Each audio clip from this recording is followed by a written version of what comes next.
Hello everyone, my name is Phawx. This video is going to be on Spider-Man Miles Morales. Specifically, we're going to be taking a look at it on the Steam Deck, and this will kind of apply to other PC gaming handhelds as well. I am in the PlayStation Content Creator Program. They didn't send me this shirt. I own this shirt because I like video games, but it very much needs to be said, thank you very much to PlayStation for sending me this free game, especially so I can have it early and get it available to you guys on launch day. Alright, so with that out of the way, I am on SteamOS 3.4, so this is the latest preview build, and the reason that I went there is because it has a new option called allow tearing. This is going to have implications on total input latency. We'll get into that in a section below. You can actually jump to it in the chapter link below if you want. The other thing is that it does have improvements to Mesa, so there are FP16 improvements, which will have a marginal increase in performance with regard to upscaling tech like FSR, so you'll get a little boost there as well. It's not going to be terribly meaningful in this regard, but it is there. More important is that allow tearing option. It's important to note that the only time I experienced crashing is when I was rapidly switching any video game settings, especially enabling the different types of upscalers. So if you notice that the game crashes when you are messing with the settings, that aligns with what happened with me. The only thing I want to note is that I didn't really experience any crashing outside of that along my 10 hours of playthrough. My playthrough is split up between like 5 hours of my 40 FPS mode and 5 hours of my high quality setting, and that'll be on later on in this video as well. Along those lines, categorically 40 FPS, no matter what you do, is not going to be possible throughout the entirety of the game. There are some set pieces where there is a lot of action going on, or they purposely put a lot going on there. Even with the absolute lowest settings possible, you will not hit 40 FPS. It just will not happen. So even though I have a 40 FPS setting that I'll touch base on later, note that during some set pieces you are going to dip below that, but the 40 FPS setting is a nice balance of better input latency, still keeping good image quality, and you're going to be getting around 2 hours of battery life, regardless of whichever setting I'm going to be talking to you about.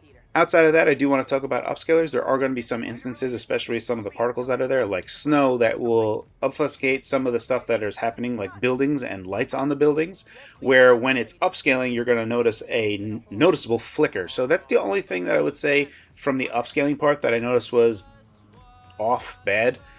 Outside of that, it happens few and far between. It looks great on the device itself. However, I do have a high quality setting which runs native on the panel, so there is no upscaling whatsoever. And I tend to prefer that, but there is a noticeable hit on total input latency, so it's really going to be up to you. Speaking of that, let's segue into the total input latency segment of this video. Now, I recorded a lot of instances here with a high frame rate camera where I had to calculate frame by frame over many tests when I pressed on the screen and then calculate frame by frame.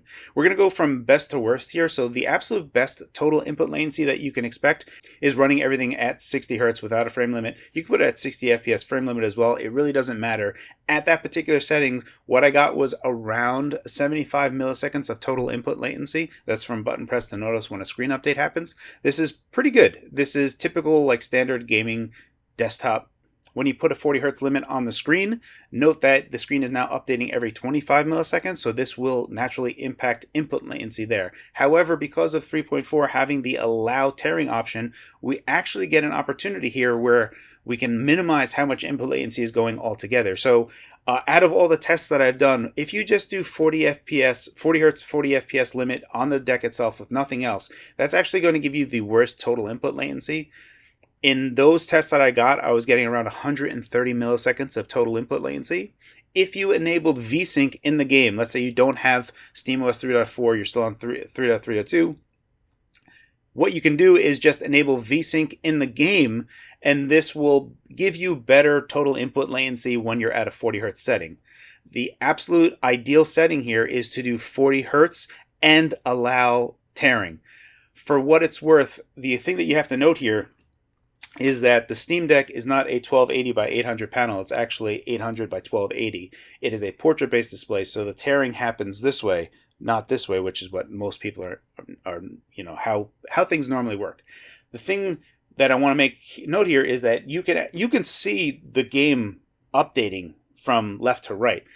It's exceedingly hard, and I tried many times to detect frame tearing on Spider-Man Miles Morales, but how it all is rendering and how it kind of blurs the different image quality stuff together, especially even if motion blur is set to 0, you can notice the screen updating from left to right, but I never noticed any specific frame tearing happening, even with the allow tear frame option enabled. So I do ultimately recommend it. That's going to give you the best total input latency and is a nice balance overall. Then the absolute worst is you're going to have the panel at 60 Hertz, so you're going to be updating the panel every 16.6 milliseconds. However, we're going to put a 30 FPS frame limit cap on there, so frames are only going to be updated on the screen every 33.3 on a 60 Hertz panel. Now, overall, even with allow tear framing, I didn't notice all that much better, but even at its worst, I had 150 milliseconds of total input latency, which is not great. With allow frame tearing, I did notice a 16 millisecond improvement, but because of how things are updating on the screen, it's difficult for me to say, so it's going to be around this area of input latency. So that's just a general idea of what to expect with total input latency on each different setting. So you have 3 different ways that you can play this. You could just opt to just have a regular frame rate and best total input latency. You could opt to have a more consistent 40 FPS and decent battery life, while also keeping pretty decent image quality, or you can just do absolute best image quality and do 30 FPS, and that looks sensational on the screen, and we'll touch more on that in a second. Alright, so up first, let's talk about my 40 FPS settings. Alright, for my 40 FPS settings, we're going to open up the quick access menu, the 3 little dots. You're going to go ahead to refresh rate, set it to 40, set your frame rate limit to 40. Now, if you're on SteamOS 3.4 Plus, you should have this allow tearing option on. You're going to want to enable that. If you do not have the allow tearing option, what you're going to want to do is make sure that you have VSync and set it to on. If you do, set it to off, but make sure in the settings you set this to on. For upscale method, I do recommend AMD's FSR 2.1. I don't recommend actually doing upscale quality as a static filter. We want to just use the dynamic resolution scaling and set that to 45. If you try to use the upscale quality by itself, you're really just going to be sacrificing image quality and not really gaining much out of it. Just better off using dynamic resolution scaling here. For graphics options, for texture quality, I have it set to high. Texture filtering, once again at 8x anisotropic. Shadow quality I have set to medium, ambient occlusion to SSAO. For screen space reflections, I do recommend having this on. It really does fill out the rest of the image quality and doesn't really impact performance all that much. For level of detail, I have this set to medium. Traffic density and crowd density I have set to very low. Hair quality, once again, at medium. And weather particle quality at medium. And then down here, once again, in the camera effects, this is dealer's choice. You can set this to taste. Again, my motion blur strength is set to 0, but you can kind of play around with these. Most of these have negligible impact on performance. And that is my settings for 40 FPS. If we take a look at my 40 FPS settings in action, even during action-heavy scenes, it really does keep 40 FPS locked. For the most part, there are going to be noticeable dips, especially if there are any cutscenes that come in or any very, very effects-heavy stuff. For the most part, you're going to have a pretty clean experience running at this 40 FPS setting that I have here. Again, just to note, you will not be able to have 40 FPS locked throughout the game with these settings, or even the lowest settings. Next, let's talk about my 30 FPS settings. Alright, here is my max quality settings at 30 FPS. Now, I do recommend doing 720p 30 here. You can change this to 800p if you really wished. The reason I like doing 720p is that I have found in some cases where it has been just slightly helpful, but more to the point, when you get to SteamOS 3.4, you'll be able to go to Performance Overlay Level 2, which at the top will have a new display that'll fill in the empty space in that letterboxing, which is actually super worthwhile and useful. Anyway, that is what I particularly like. So in my case, I prefer doing 720p here. VSync you can keep as off. In upscaling, we're going to turn this all the way off, keep TAA on. And then in the graphics settings for texture quality, we're going to go very high. 8x anisotropic filtering, shadow quality to high, ambient occlusion, HBAO. Screen space reflections on, level of detail very high, traffic density and crowd density very low. For hair quality, I only set it to medium. Going to high actually extracts a big performance toll, so I don't go any higher than that. For weather particle quality, I do very high. And then this is kind of dealer's choice down here. This is all kind of post-processing stuff. Very little of this actually has any impact on performance whatsoever. On motion blur, I turn this down to 0. Field of view, you can bump this up if you feel a little bit claustrophobic with how close the camera is to Spider-Man.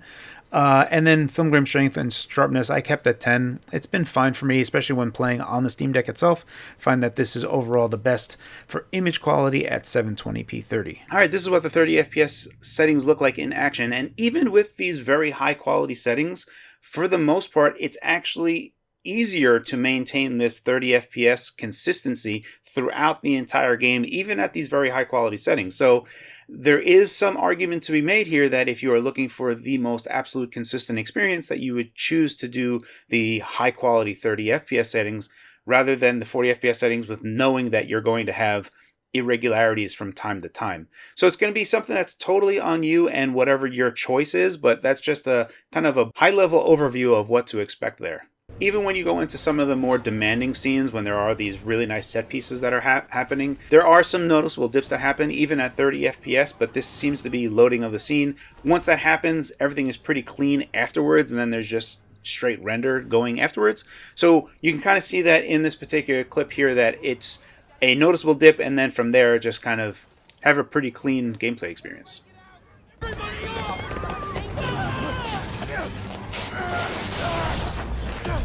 worry, I got you.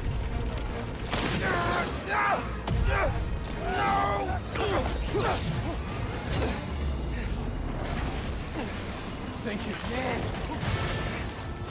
Those people, they're trapped.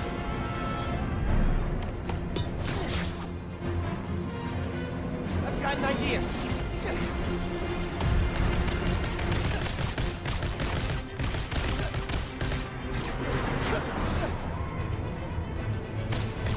gotta get it stable. Okay. No.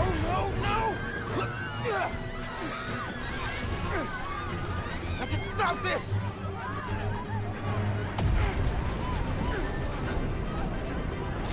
Just a little closer. Just a little.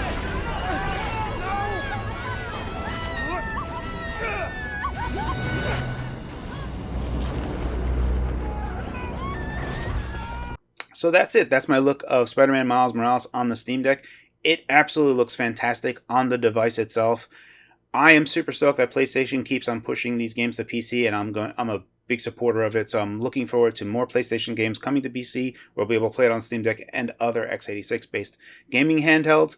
That's it from me, guys. As always, thank you for your time, and thanks for watching.